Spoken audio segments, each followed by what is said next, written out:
Kia ora. Oh, is this thing going live or not? I'm on this new format and not sure if this thing is working. Hey, Kia ora. Helen Brahms here, coming to you live from Claremont, Florida. Sorry, totally forgot where I was for a minute. With today's challenges. Sorry it's a little late. We got back from our walk a little late, had to have breakfast, hydrate, all that good stuff, and then get myself organized. So we have a show and tell today. Yay! So today we're issuing you with three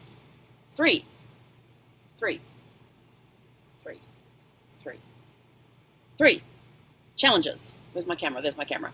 And of course, our challenges are mindset, business, and fun. So today's challenges, oh, I'm so excited about today's challenges, yes. So the mindset challenge today is laughter.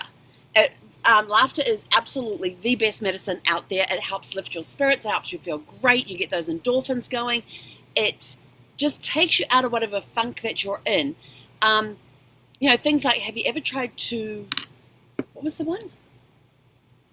Oh yeah, have you ever tried to hold your nose and hum at the same time? Do you know you cannot do that?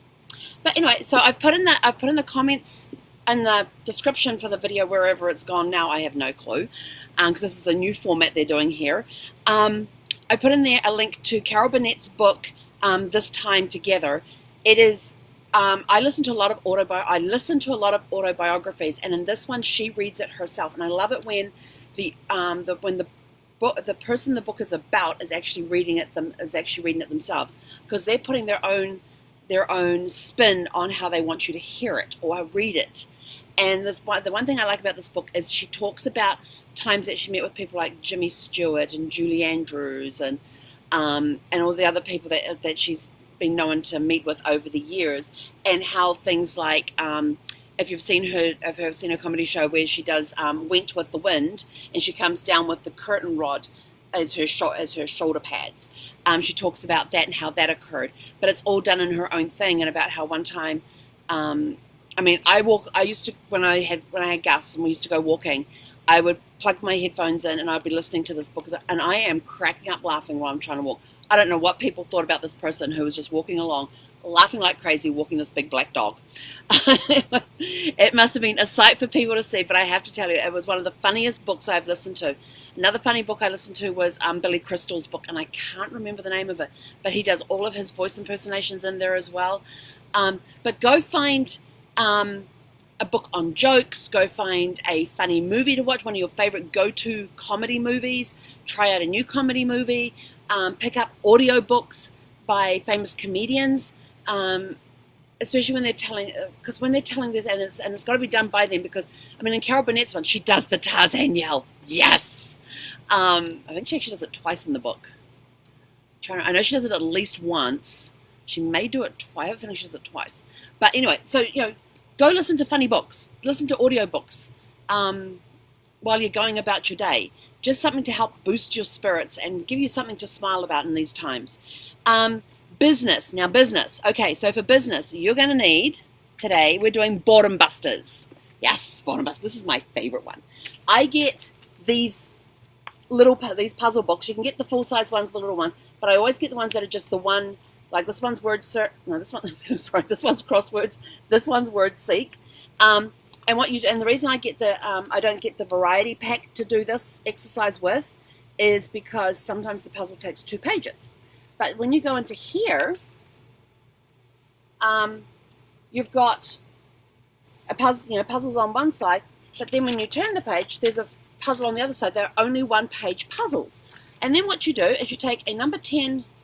This is the other reason I was late too. This is my mail out for today. So these are going out to clients, they're going out to vendors, they're going out to peers, people. So, you know, think not just of your clients. So on your client list, I want you to send these to your current clients and your past clients. The very past clients we're going to worry about another time, but for now, your current clients and your past clients, send them these. Get these little books.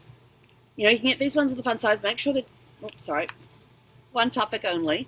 And like I said, the puzzles, if it's a crossword puzzle, everything's on 1 page, so you're not having to worry about 2 pages.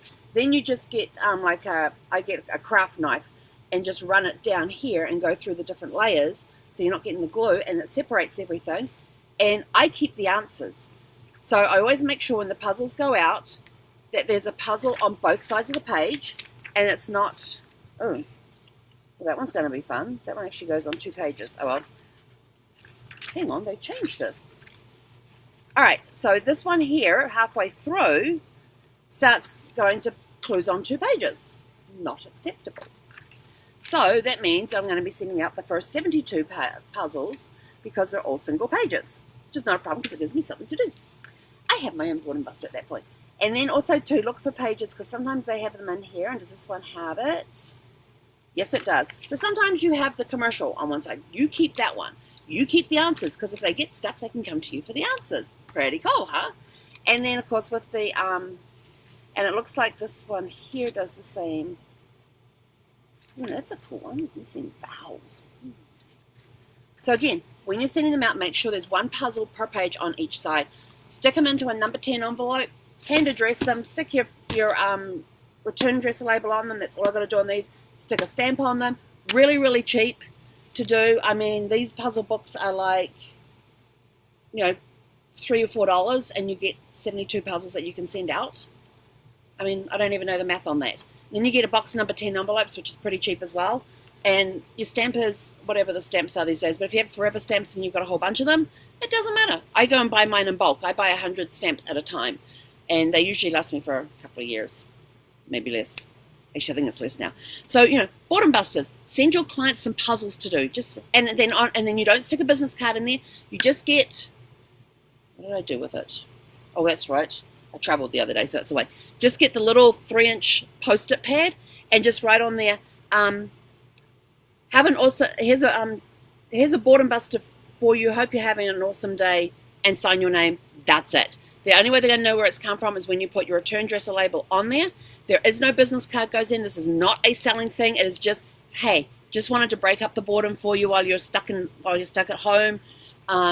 Hope you're having an awesome day. Just to let them know you're thinking about them. No selling. No selling. It is the greatest thing. And the phone calls I get when I send these, or the messages I get, the text messages I get, phone calls I get, are just sort of like, I can't believe you did that. And the other one so this is your Boredom Busters for today. It's word seeks, crosswords. It could be a Sudoku. It could be, as long as the puzzle is on one page, and you can easily take out that page and there's a puzzle on both sides, and you can stick a couple of pages in there and then just stick a note on there saying, just thought you'd like a Boredom Buster. Have an awesome day. Sign your name. That's it. Return address label on the envelope. No business card. No business cards. Okay, and then for the fun thing, this has to be my absolute favorite hobby. Well, kind of is a hobby, but it's kind of an obsession as well. I absolutely love and adore genealogy. I have been doing genealogy for over 30 years. Have I really? Yeah. Wow. That's a lot of years. Anyway, started in my 20s. I'm 53. I'm not ashamed to be 53. It's just a number. I feel like I'm 20. So I've been doing genealogy, and one of the things I love to do is to help people get their family trees started. So in the description of this video is a link to go and pull a free template for just you, your parents, and your grandparents. 3 generations. You, your parents, and your grandparents. There are other templates there for multiple siblings, for cousins, aunts, and uncles you can put in there. Ones that go back 5 generations. But if you haven't done your family tree, go find out, where did you come from? Who are your parents? What era did they? And what I find is really cool about this is that when I go back and I'm researching them and I'm finding them in the census, because this year is a census year. Are you doing your census? This is important. And for me as a genealogist, census have a wealth of information. You can see it changing over the years and everything else. And the US does their census on every 0 year. So 2020, census year. Go fill out the census. Actually, I should do a video on that. Hang on, got to note that down. Census video. Important. Okay, got that written down to do a live on that later on. But go do the census, because on there you've got things like who was in the household with, who was living in the household at the time, their ages, were they married, were they single, were they widowed, divorced, where were they born, comes out of there, were they born here in the States, were they born in another country. Sometimes, and depending on what information they're looking for, the census will tell you different things. You know, what was their occupation? What's their ethnicity? There's all sorts of questions that I'll answer. I mean, on one of the censuses I saw for America one time, and I think they had it for a few years. It was like, yes, you were born in, say, Ohio, but your parents were from Germany. You may not have known your parents were from Germany. Did you know your parents were from Germany? Or your grandparents were from Germany? Because by the time you're looking at this, it could be your grandparents or your great-grandparents who were from Germany. So you may have known that your grandparents or your great-grandparents were born in Ohio, but now you're finding out that their parents came from Germany. Now you know where to go in the next part of your search. So go fill in just the basic. It's a kids thing, so it's a great project for kids to do. That, like I said, on that website there are other templates that you can get if you don't want the kids version. You want a more sophisticated looking version. You want to go back a few more generations and have fun with it. Go find out where you came from. If you get stuck in your family tree, like you're stuck, you don't know what to do, what to research and all of that, where to look for information, send me a private message. I will be more than happy to help you out with that. It's something I enjoy doing. I have helped many people start their family trees. I've helped many people with stumbling blocks in their family trees. My family tree, which has both my side of the family on and my husband's side of the family, is sitting around 700 people on there. We go back several generations in some legs. And I'm not just talking just the straight ancestry, I'm talking the full tree. We've got siblings, we've got the direct lines in there, but all the siblings are in there, their spouses, their kids. So you've got all the distant cousins and everything else. So mine's a very complex tree. All I'm asking you to do is just go put you, your parents, your grandparents. You can even go to your great-grandparents if you want to, or go to your great-great-grandparents, and just find out where were they born, when did they pass, when did they get married, not only when, but also where. When and where were they born, when and where were they married, when and where did they pass away if they've passed away. You can find out all sorts of things. And if you're looking back through census records and stuff, you can find what their jobs were. You can find out where their parents came from on some census reports. You can find a lot of information like who was in the household. For example, this is a great example. I spent years looking for my third great grandfather. And I had help from distant cousins. One was in Australia, one was in New Zealand. And we combined our resources. And I happened to pull up a baptismal record one day where he was baptized on his 5th birthday. And it had his mother listed on there with her maiden name, because on birth records they put the maiden name, which is your mother's name before she was married, if she changed her name. And a lot of times back in the 1800s, they would take the mother's maiden name and it would be put as a middle name for one of the children, either a son or a daughter. So there's a lot of ways that you can find more information based on what country they were in and what the tradition was at the time. Just going to a whole genealogy. I've got to do a whole genealogy thing. But back to my story with my great-great-great-grandfather.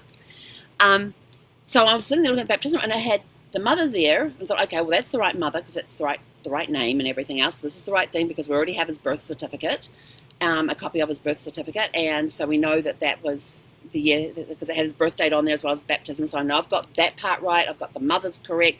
Here's the father's information. That looks correct, but hang on, they're at 2 separate addresses. What happened there? And with census records, birth records when they're in the baptismal records, when they're all in a book, or marriage records and stuff, sometimes they're listed in entries in order that they were performed in the parish, as far as baptismal records and marriage records go. So I always look, and in census records, I always look, who are the neighbors in the same street, because sometimes a future spouse, who you find later on, could be actually a neighbor. Which, in this case, with my third great-grandfather, it turned out that here was his baptismal record. Directly below was another baptismal record with a different last name, but the mother was the same person as his mother with the same address. And I'm like, So I go back to the census record, the last census record that she was on, had a look, entries either side. Her neighbor